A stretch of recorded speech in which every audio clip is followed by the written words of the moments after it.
the worst moments of our life. Hey girl, hey, that's bad. So speaking of like worst ever experiences. That is the worst ever. I don't feel so good. And that was my worst audition ever. How bad can it be? And we feel that pain is best served funny. Yeah, I tell people a lot, people ask for career advice, and it's like, I don't think there is a linear path when you are talking about having a career in the entertainment industry. You can't tell somebody, here are the steps to make you famous and successful. It just doesn't work like that. So, every opportunity, like you said, when you saw those casting directors, you're like, yeah, I'm ready to go. Here we go. That was a serendipitous moment. There have been so many of those moments. And like our old acting teacher, Diane, who we talk about all the time, she used to say, success is when preparation and opportunity meet. So it's like, you've got to be, you've got to be like up on your craft. You want to be an actor, you want to be a musician. You're always working on your craft, and then you're just waiting for the right moment, the right time. But it's like when those two things really do have to collide. So I always tell people, just say yes. Don't think anything is beneath you, because you don't know where that thing is going to lead. So there was like moments in which, I wanted to go back and do some theater. I needed to like feel like I was just an actor again. I just wanted to get back on stage. I just wanted to do something for myself. And I started doing like children's theater at the Gary Marshall Theater. This is back in like 2005. I met some of my best friends. I met Gary Marshall. I ended up doing tons of shows there. I met my husband on that stage, and he put me in like 3 of his movies. I mean, it was a community that I never knew I was looking for. And had I been like, you can just imagine, you were on a network TV show. Why are you going to do children's theater? That would be what a lot of people would say, but it didn't matter to me. I just wanted to work. Yeah, you nailed it. That's every day. You were on the Mickey Mouse Club? Well, what happened to you? Right. Right. That's an everyday occurrence. People don't get it. We're in the mall, Christina's on, wherever I go. It's like, but it's one of those things. And because when you're in the industry, you recognize how that works and how those things kind of fall into place. And the timing is everything. Being memorable is everything. In that moment, I was memorable. In auditions, when you do something really out there and take a chance, a lot of times is when you can see 100 talented people in an audition. The casting director is not going to know at the end of the day who was who. But they might remember the guy who on the way out goes, hey man, if you ever want to go fishing, or like, just some random thing. It might've been the thing that got you the job. So many auditions I messed up. So many auditions I messed up, and those are the jobs I got. I'd be like line, and they remembered me. I'm like, how did I get this audition? But it was being memorable. Sometimes the ones you feel like you totally tank are the ones that you're like, you got a call back, and you're like, really? Yep. Are you sure they meant me, not a different Christine? Because I don't feel like that went well. Yep. Yeah, I think it's being memorable. So what do you tell everybody what you're up to now? What kind of music are you working on? Well, the party did another album. Here, let's finish. Let's recap the party real quick, because something huge happened in the past month. And so just so you have a little history between me, I've stayed connected with these guys, and through the production company that I have with Alyssa, we create a pilot to try to sell a reality version of the party. Right. And it was difficult because a lot of people now don't know who the party was, only because, go ahead, Chase. Yeah, when you're talking to somebody about what you've done or your history, they can immediately look you up on IMDb or kind of check you now, Google you. And whenever you're talking about the party, or like, oh, you worked with Dr. Dre, you worked with the DOC, you worked with Teddy Riley, what? And there's no pictures of it. There's no trace of it anywhere. There's no music to be found. You might find a CD on Amazon that you can pay $80 for, but yeah. So for 30 years, or not 30 years, but 20. As soon as at least the albums kind of ran out, right? At least it has been non-existent and just traded amongst fans and just forgotten about. It's not out there. So therefore, we couldn't ever get together and do a show or do a tour like those mixtapes tours, because there's no music to really support. People can't find it. We can't do like the TV show, like, Alaa's talking about. There's no music that can be licensed for any movies or TV. So any actual money could actually be coming in to make income on any of that. So it was kind of just a big tragedy, and because Disney's so big, I think they just forgot about it. All the people that I ended up talking to about this weren't even born when the party was out. So we really had to kind of get our name out there again and try to like just kind of get in someone's ear and just reignite something where someone would care and go, let me look for that, let me see what's going on there. And it was before the digital age. Yeah, so before the internet, we all had beepers. Yeah. So the music was archived, like it wasn't archived in a digital manner. It literally is like the original recordings and tapes. So to have it transferred over, if they hadn't been, and to find it. Now remember, at this time, Hollywood Records had just started. They opened Hollywood Records, like they opened the Disney Channel. They started it with them. So just imagine from then and now with Hollywood Records, how many musical acts and albums and have gone through their system, and to find the party, the personnel, to find the music. So our challenge was, because the whole concept of doing the reality series was getting the party back and doing like a small like bus tour, like grassroots party, like we're back, and like getting them into small clubs and showing their lives around, just touring the country and starting over as adults, almost like a reincarnation, right? But you couldn't get the music. A peak before the Britneys and Justins, and like these are the ones you always know. When you talk about the Mickey Mouse Club of the 90s, people's minds immediately go to this small group of people they know about. But I mean, Alaa can vouch for this. Every one of those kids like is a freaking powerhouse. Like, you know what I mean? If something was built around just one of those persons the right way, any one of them could launch. Any one of them is a rocket waiting to launch. So here you got the Alberts and the Dee Dees, and Dee Dee has ended up being very successful on Cartoon Network recently with Steven Universe. And of course you got Damon, who's just all that energy, and Tiffany. Yeah. But and Dee Dee did Broadway, and she maintained her career Wicked, musically stuff. Yeah, Wicked, Miss Saigon. Miss Saigon. She's it's the lead and all that. So everyone in the group had something. So I just wanted to say, this is what happens when you still have that same kind of talent as Justin, Christine, and Brittany, and Ryan, right, and Carrie, but it never propelled to that level. And why? And what? Just their lives, because they're always, no matter what. I just thought it'd be interesting. No matter where they go, Brittany, Christina, Justin are always going to be brought up, and just to see that reaction would be amazing. Right. So and it might be the right time, right? It might be the right time, and I thought it was perfect timing.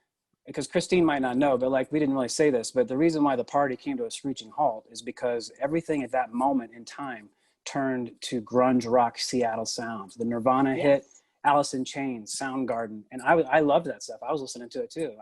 But we as kids couldn't recognize that everything comes full circle. We just thought, this is the way it is, right? It just keeps moving forward.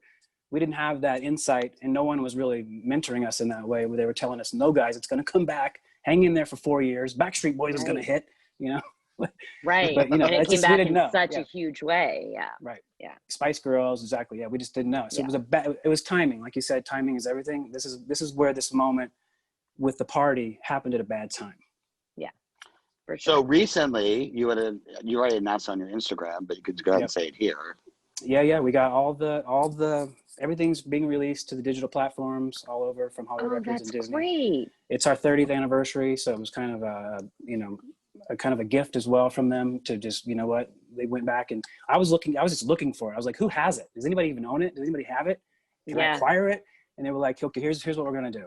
And they, and I think a lot of things worked up to that. It had gotten licensed recently on a TV show. Carly Craig's Sideswiped did a YouTube show and licensed I Found Love, and they had to go find that at Hollywood Records. So we've been kind of getting in their ear. We've had a lot of people tagging them online.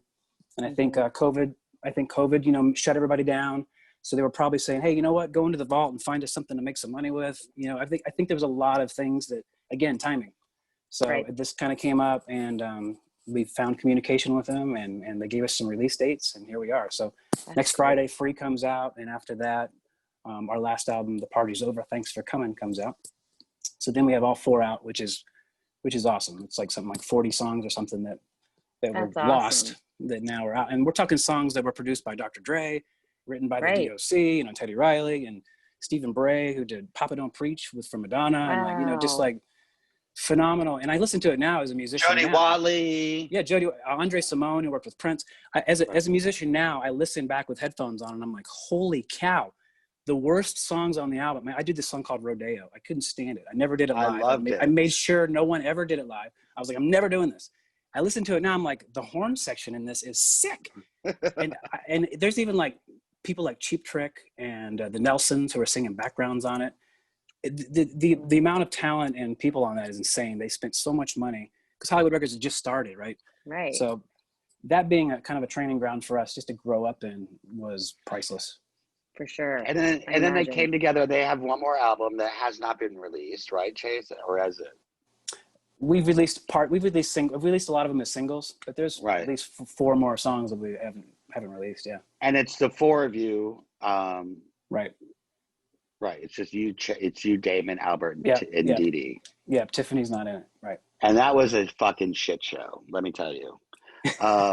There is footage. It was a shit show. That's what made me want to do the series, the reality show, because just they're so strong. Each one of them is so strong-minded. They're all talented, but in their own ways. They all sound different, but when they're put together, it sounds amazing. They all have their own mindset on how they want things done. Some personalities are stronger than others.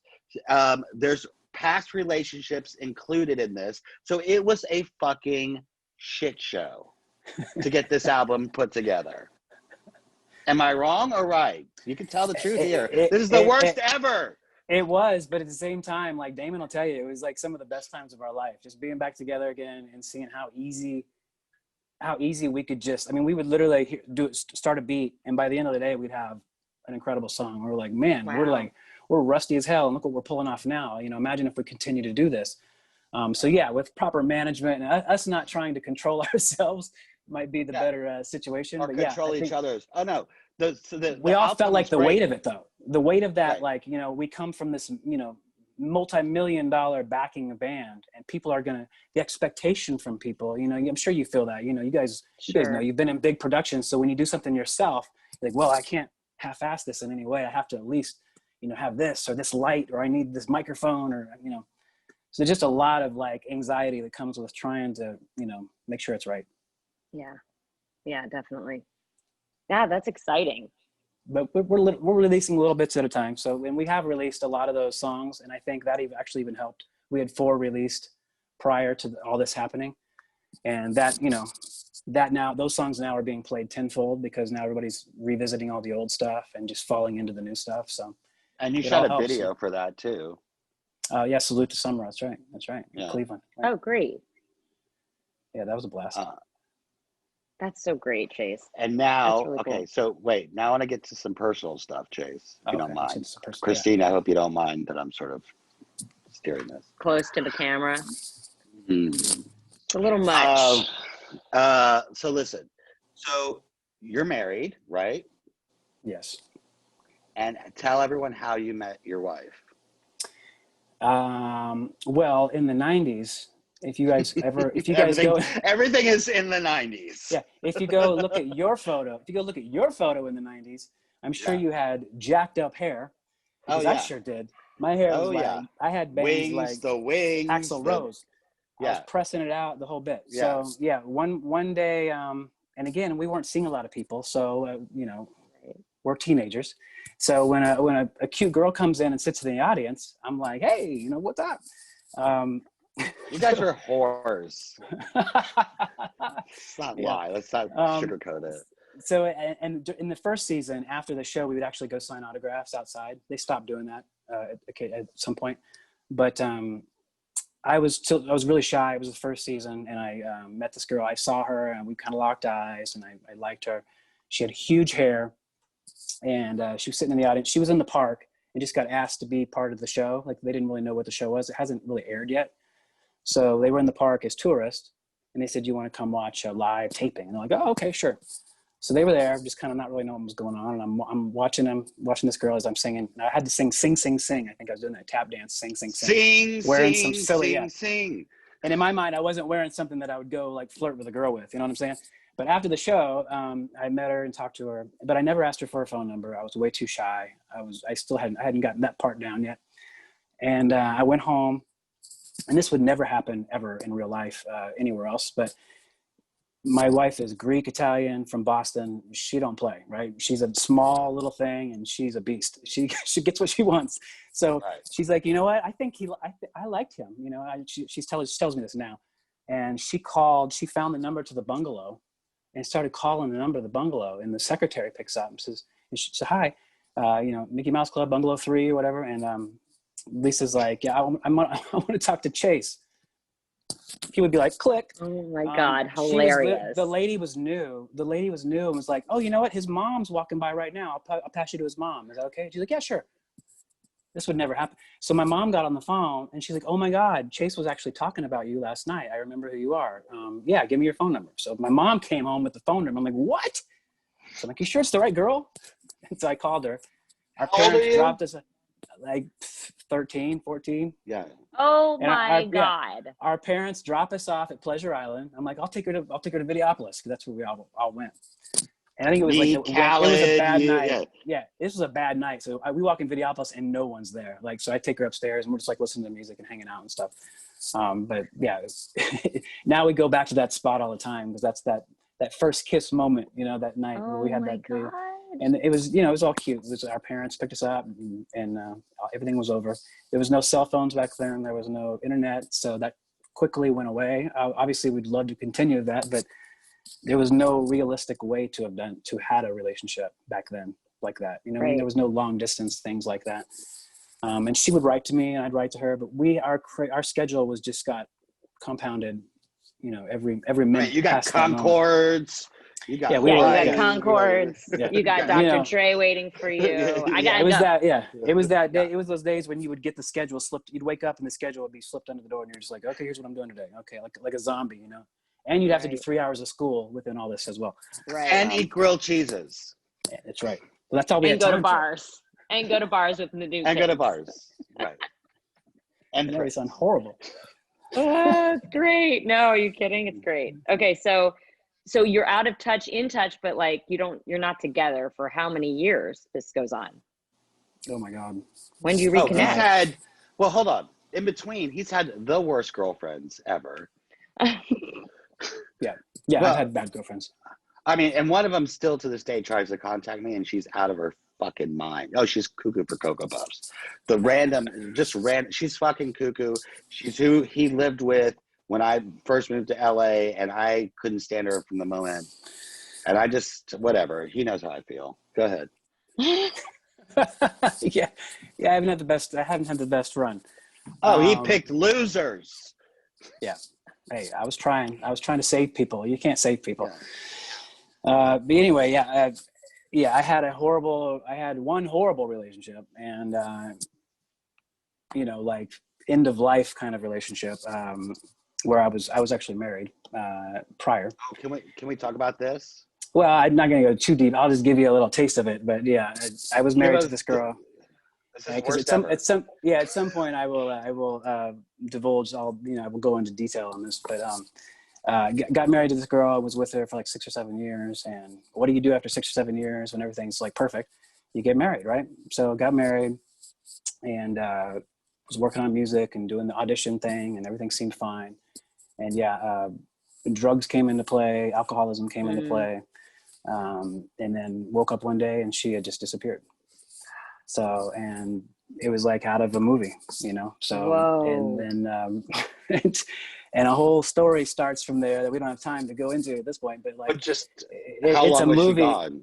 She was gone over 4.5 years, and they found her eventually having a seizure somewhere, and they found her, and she was just fully, you know, addicted to alcohol, and they got her help, and she had already started her own life and just basically had run away, and she'd gotten in trouble with money during that time, and wasn't telling anybody, so was drinking to kind of hide the debt and the shame, and it just compounded and not telling anybody, and then she just broke, and I think she got in her car and just started driving, and probably intended to come back, but it just kept easier to keep driving. For 4.5 years? Well, I did end up having, I think the longer you're gone, the harder it is to come back. So, yeah. And the shame of it all. I mean, she didn't run away from just me. She ran away from her entire existence, her family, her house, her job. You know, she had a clothing store. So yeah, it was just a horrible thing, and a big learning experience for me. I hadn't really been around anybody in my family that had that disease. But you know, I'm sure she still works on it hard today. I'm not in touch with her really. We see her on Facebook every now and then, but she's having her own life. Wow. Yeah. She has 2 kids. She has 2 kids now, and seems to be doing great. So I wish. How did you find her to get divorced though? Like, how did that work out? Well, yeah, that's a nightmare in itself. So when you're with somebody and well, first off, when you're in California and someone disappears or something like that happens, you have to get a divorce immediately. And my first instinct was, what if she was kidnapped? What if she got put into sex slave in Mexico or whatever? She was a tiny little thing. You know? I didn't know what happened. You know, she dead in a ditch. But they're like, no, you have to get a divorce immediately. And I'm like, why? And they said, because you have to at least file. Because it's a 50-50 state in California. So whatever your wife or husband does, you're responsible for civilly. So if she would have hit somebody while drunk, if she would have went and robbed a bank, and none of those things happened, but I'm just saying, if any of those things would have ever happened, then yeah, you are on the hook 50% of those kinds of things. So you have to protect yourself that way. And yeah, you can't get a divorce without the other person signing. So you have to get private investigators. It's a long, expensive process. Oh my gosh. Yeah, this is a documentary in itself. No kidding. It sounds like one of those things of like, you know, it's like Gone Girl. And you're like, I don't know what happened. A lot. And a lot of times, you know, when people hear my life and like what we just talked about, they're like, wow, you had this charmed life. But, you know, no, Chase was a miserable person for a while. There's a lot of things that have helped me, you know. Listen, we play it, grow. Chase, you know? we talk real here. At that time of his life, you could see such a difference in Chase, even when she was missing. It was like a whole nother person. It was like, I was dead. You looked horrible. It was just like, I was like, this is it, guys. He's not gonna. And we all were like, there's no turning back. No one really came to help me. I'm gonna be really honest. Because everyone was scared. Everyone was scared of the situation because they were looking for. But there were people teasing me though. There were people teasing me saying, "Where did you hide her? Did you really do it? What happened?" Yeah, but And these are people who said they were friends, you know. And I'm like, wow. So in the end, when she was found, I still had those people. I still had people going, I knew you didn't do it, and in my head I'm like, wow. So there was a part of you that did. Was there a time where you were being investigated? I went straight to the cops, and I ended up I ended up in homicide. And door locked, light on, state your name. Couldn't even remember my name. I was so nervous and hadn't slept. I couldn't even remember my middle name. I pulled out my license. Here's my license. Yeah. And what I ended up doing was I said, here's my phone. Take my phone. And they looked at my phone. They dumped it, and they saw the way I spoke to her. They saw who I was as a person. They did kind of a character profile on me. Mm-hmm. Right. And they threw me my phone back, and they said, bro, this happens more than you ever know. Oh, and, that is crazy. So they, you know, I stayed in touch with them for a while. They investigated and found, you know, certain things. They would find little hints of evidence, but they were all like, we'll find her. They were actually saying she'll come back, and she never came back. They were like, you know, she's going to come back to take her stuff. She's going to come back. So just watch out. But never came back. Damn. Yeah, that relationship literally put you in debt. You literally had to start over. I had to go bankrupt. I had to go bankrupt. Yep. Oh my God, Chase, that's so much to go through. And how old were you when this started? I was like, I don't even know. I should know the dates right off the top of my head. I'm drawing a blank. Probably like 12 years ago. Yeah. Oh, I feel like it was longer than that, but yeah, you're right. Look, I think any time of your life that would be very hard to go through, but you were also quite young to be dealing with something so like deep, heavy, you know what I mean? That's like, I had just gotten a job. And alone. Yeah, I had just gotten a job at this place called Rock Nation, and they had made me the music director of this school. So I was in charge of all these kids. I had 250 something kids in one school. I ended up being music director for 2 schools, but at that time I was doing 1 school, and I didn't think I could even make it. But I would come in, literally those kids saved my life. I'd come in and they'd all like run and, you know, hey, Jason's here, you know, and all, you know, tackle me. and gave me a purpose when I had literally none. I'd lost all hope at that point. So yeah, and I did write songs after that. They were incredible songs because it's like you try to take the best from these situations, and so that's kind of what I got from it. My therapeutic, thing through that was writing some really, really good songs, some real songs, because I'd had this life where, okay, what do I write about? Another love song, but now I had really experienced some real stuff, pain. Which a lot of people do. Everybody has something, right? Absolutely. Right. So then let's talk about you coming out of the dark and now continue with this. Coming out of the dark. Gloria Estefan, thank you. I needed it. I just needed to get that in there. Yeah. Okay. I had always kept in touch with Lisa, not all the time, but we would touch base with each other. And I told her what was going on. This is the fan. Yeah. This is the fan from at this 13. point, the friend. At this point, the friend. She's right. She'll always say, "I was a fan of you," not. Right. But I know, but we on the outside used to call her the fan. Sure. Right. Yeah. Well, yeah. At that time, because she would show up to show that I didn't. Yeah. Right. At that time, yeah, it was that kind of situation. So I talked to her about it, and she was extremely kind to me, being on, just staying on the phone with me when I just needed someone to talk to. And later on, I realized she wasn't with anybody. Usually she always was with somebody, or I was always with somebody. We had talked before about it would be cool to ever, date again. And she wasn't leaving Massachusetts, and I really wasn't leaving California. But after all this mess happened, I was ready to leave California. Sure. So that's when I was like, you know what? I'm ready for a change. I'm gonna take a chance, and came down and started dating her, and I was like, this is it. What am I thinking? I should have done this a long time ago. And we got married and proposed to her at Disney. Yeah. You did? Yeah, we got married at Disney, brother, because we met at Disney. So it's like we got to just continue. God. We got to continue the flow. So I asked her to marry me at Disneyland because she came out to see me in California, and then we ended up getting married at the Grand Floridian, the wedding pavilion. Went to the honeymoon at Aulani. We went straight Disney. It's so I great. love and it. Then, that is so. And sweet. I finally got to meet her at the 30-year reunion of the MMC for the first time, which was great. And then now you have one or two kids, Chase? Two, which is a miracle in itself, correct? Yeah, that's right. Yeah. Do you want to tell that story at all? Well, just we're both later in age. Because I think it's 45 important. years old now, and so finally meeting, and the fact that I got reconnected with Lisa, and she hadn't already started her own life is incredible, right? So the fact that even existed, and we could take that chance was amazing. So we immediately were like, if this is something we're going to do, we need to do it now because it's already too late. So yeah, we started trying to have children. And of course that was very difficult for us later in age, right? So after many tries, we made it work. We kept at it. Oh, that's great. How old are your kids? What's that? How old are your kids? 3 and 4. Well, one's getting ready to turn 4. One's getting ready to turn 4 here in this month. I have a 4 and a 2. Oh, so you know. Yeah, I know. Other people just don't know. And 2 is different from 1. I know. I'm a little younger than you, but not too much. And I told someone the other day, I was like, they were talking about like, oh, my career is so important to me. And I mean, I want to have family too, but like my career, I was like, yes, no, definitely. Listen, if you want to have kids, my advice is jump on in, because I waited until I was 36 to have my first child. And even that, I feel old. Like I have 2 kids and I am tired. It's harder. It's just, everything's harder when you're older. I mean, getting on the floor to play with your kids, like you're getting up, you're like, ow. Yeah. Oh yeah.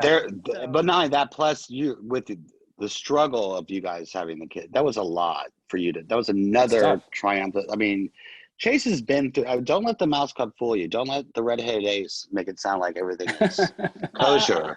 It all started with that, lobby incident with the casting directors, but it went downhill from there. And now he's coming out of the dark. Anybody's been in the entertainment industry knows it is a roller coaster.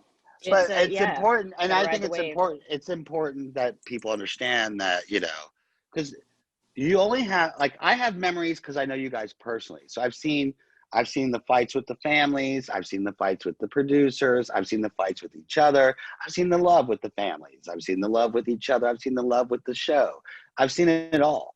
But a lot of people that just know you guys from your music and the television series don't really know what it was like to be a child actor in a state that wasn't meant for child actors, right? In a work environment that wasn't, this is not Los Angeles. It's not like everyone in your, you're not at the Oakwoods, where, so you're in this like bubble and you are the king of that land in that area, and you go out and it's like a whole different world, and you're like, holy shit, and egos got in the way in some places on all sides, everyone, and things happen, and you pick people like every other person that doesn't have this kind of career, and sometimes they turn out to be alcoholic drug addicts who rob people, and sometimes they don't, it just depends. So I think it's important that they understand. Listen, we've all been through some shit. I mean, I have all my stories too. And like, why we know people that have gone on to, from being child actors that have gone on to be super successful actors or producers or gotten out of the industry. And some people get into cults. I mean, this is just like, this is like the weird part, I think this can happen anywhere, but I also think it's a heightened experience when you are exposed at a young age to an adult world. Because I think for some people, not for all, but I think for some people, the moment you get famous is the moment that you stop developing emotionally, and you're kind of stuck. For some, you're stuck at this emotional development, and sometimes educational, like, development, because you stop going to real school and you stop having real experiences, and you're going to bar one with Alaa, like, but so I think for some people, like, that can put you on this like really strange path. Well, and also to add to that is like, there's also bitterness involved too, because you think, why would you come back to do Mickey Mouse Club? Aren't you better than that? Yeah, it's like that mentality, right? And not to like quote one of your songs, Chase, from the party, but could have been, should have been, would have been, it's always that whole, you're always thinking about the coulda, shoulda, woulda, right? Yep. Sure. Yeah. I mean, I to this day will never go back since you guys wrapped the Mouse Club. I have not gone back to what at that point was MGM Studios and now Disney Studios. I refuse to go back there. I have so many good memories that I couldn't imagine what it would be like now going there without that life. Those memories there were like some of the best times of my life as a kid, as a teenager. And also you wouldn't have a front of the line pass, so. Honey, he don't wait in lines. He doesn't wait in line. I don't wait in no damn line. I don't wait in no damn line. Oh, God. Well, Chase, it's a delight to talk to you. Your story is just, I think it's so interesting, and you clearly have been, one of those people who has ridden all the waves and continues to just make your own art, and I think it's just amazing. And you're doing a lot of stuff now for other artists. Are you writing? What are you doing? Well, since I started teaching at the school, I kind of continued that. I do it a lot online, but some of my kids that are at the school are now playing Lollapalooza. They've won iHeart Music Awards. I mean, it's great. Yeah, some of the guys have really blown up. But I continue to do artist development for kids. That's been my passion, especially since I kind of told you why, how I think that really saved my life in some senses. So yeah, I have a site on chaseandlife.com that helps do that. And now I'm a part of Always in the Club with Dale and Lisa. And so we're kind of taking that further. We got an MMC radio station now. The party's back out. What else is going on? We got a show coming up in March 2021 back at Disney for Give Kids the World. We're going to be on a panel with the president of Disney World there.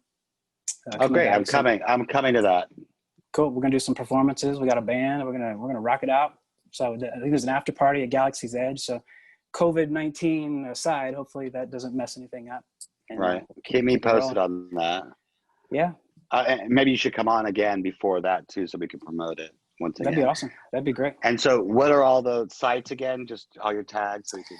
Well, alwaysintheclub.com has literally has everything on it. The store there has the party collection in it. If you want to get any party merchandise for the 30th anniversary, our holiday album's on there. We got a Christmas album coming out. 17 of the Mickey Mouse Club kids got together and did a really cool Christmas album, which I thought was going to be kind of like, all right. And it's far exceeded my expectations. It's really beautiful. Are you one of the producers on it? Yeah, one of the executive producers, and Tony as well is one of the MDs on it. So it's and cool. Tony's like an MVP on this album. He really helped all the tiers who didn't have the access to pianos and acoustic guitars, and really helped kind of shape everybody's song and experience. You're speaking of Tony Luca. Tony Luca, right? Yep. Yeah. Right. Yeah. Which we're gonna have on the podcast as well. He's agreed to do it because we want to. There's so much to talk about with him. Oh yeah. I want to get into Carrie Russell. I want to get into Christina. Right. Yeah. All with Tony Luca. Absolutely. Yeah, but a lot of good stuff's going on. Cool. most of that stuff's on alwaysintheclub.com, and yeah, please check it out. That's great. Well, Chase, it's such a delight to have you on the podcast. Thank you for joining us and taking so nice to meet you today. Yeah, same here. And guys, we're Worst Ever Podcast. I'm Christine Lakin. You can find me at Yo Lakin. I'm Alaa Khaled, and don't ask. And you can also get merch at worsteverpodcast.com. And Chase, listening. I love you, dude. I love you, brother. Stay on and we'll talk after. Okay. We'll hear you next time.